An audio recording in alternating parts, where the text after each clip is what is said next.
Shai Gilgeous-Alexander just had his career high against the Bulls. His last 4 of 5 games or something, he's been insanely efficient.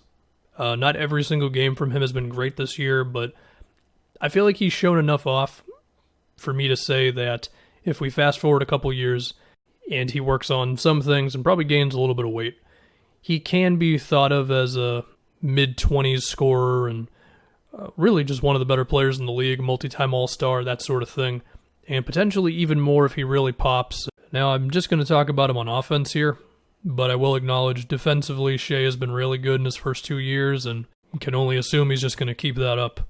The number one thing is still his craftiness, right? The way that he makes up for the fact that he doesn't have crazy burst off the dribble, he's not dunking over guys all the time, but he is so good at noticing when the defender is off balance, and he has all these hesitation moves, and even when he goes in a straight line sometimes, it's kind of wild to look at, where it seems like he's going by the defender in slow motion, but if it works, then hey, you keep doing it.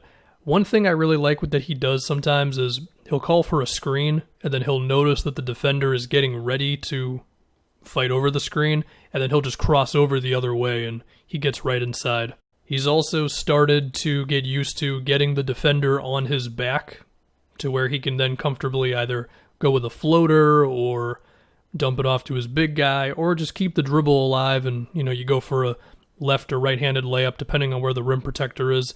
And Shai has a lot of Tony Parker in him with the way that he manages to get his shot up, even if there's a rim protector there and a help defender right next to him.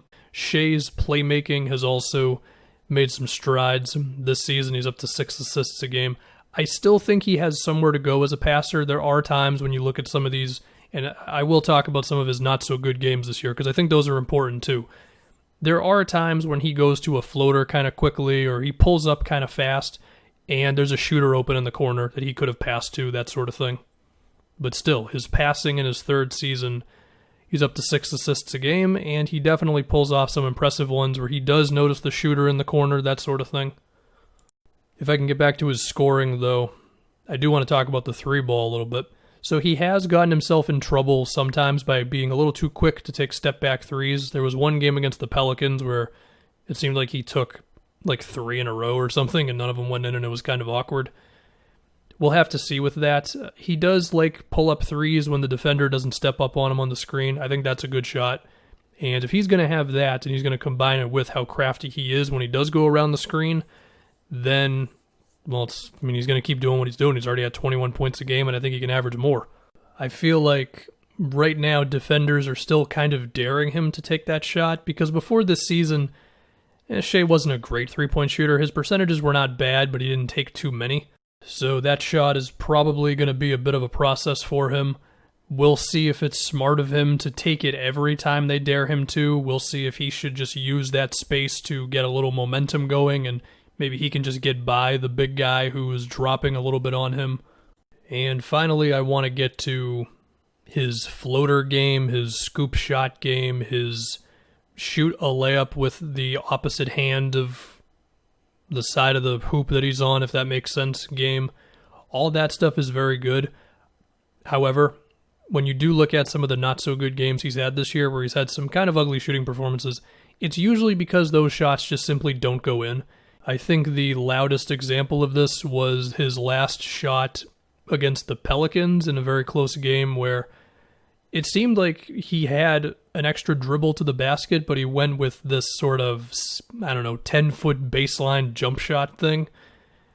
And, some games that just goes in for him, but in that one it didn't. And, sure, you can be good at that stuff, but it's not as good as just getting a couple extra shots at the rim. And more importantly, it's not as good as just getting more trips to the free throw line. And I think that is the thing that can really unlock Shai's game, because with how good he is at playing on the pick and roll and getting by defenders with his craftiness and all that, I think he's going to have a lot of opportunities to get free throws, and he's been good. He's shooting 5.5 free throws a game right now, but he does still go to these floaters quite a bit, and some of it might be because he's still on the thin side, so he's a little resistant to just initiating contact and sometimes chooses to kind of evade defenders more so than just go through them.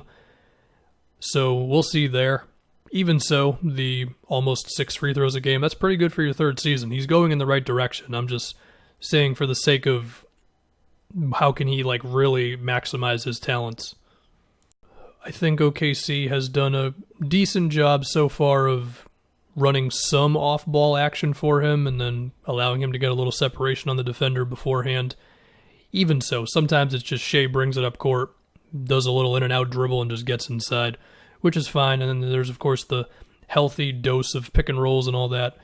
I also think he could be in line to just make his free throws a little bit more. I mean, he's been at 80% for his career so far, which that's good, but you'd hope that he could get at least to, 85% or so if he's really going to be a great player. So, yeah, that's the gist with Shai's offense. I think it's a little more aggressiveness going to the basket, even if he is good at floaters in the in-between game.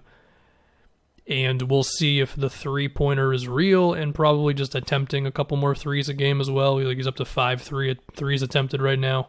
That's good. He could probably attempt a couple more. If we talk about this OKC team in general, so I don't want to get too invested in this team just because I don't know what they're going to look like by the time the trade deadline is here or whatever. Is George Hill going to be gone? Is Horford going to be gone, even if he still makes a lot of money? However, Lou Dort has made some progress on offense. The three is a thing. You could argue he even has some potential off the dribble. If we can talk about Diallo, we all know about the athleticism with him. He has started to show a little bit of something off the dribble as well. If you look at some of his bigger games, he keeps his dribble alive a lot. And not just in the transition, but in the half court, beating somebody off the bounce every now and then. So there could be something there. You've got Isaiah Roby, who has shown also some stuff off the dribble as a 6'8 forward. I think they want him shooting more threes. We'll see with that one. You have Darius Bazley. To be honest, I have no idea with Bazley so far. It's fine. I'll admit that one. And you've also got Pokashevsky, the 7'2" guard they selected. I know he's like a power forward / center, but he's basically a 7'2" guard.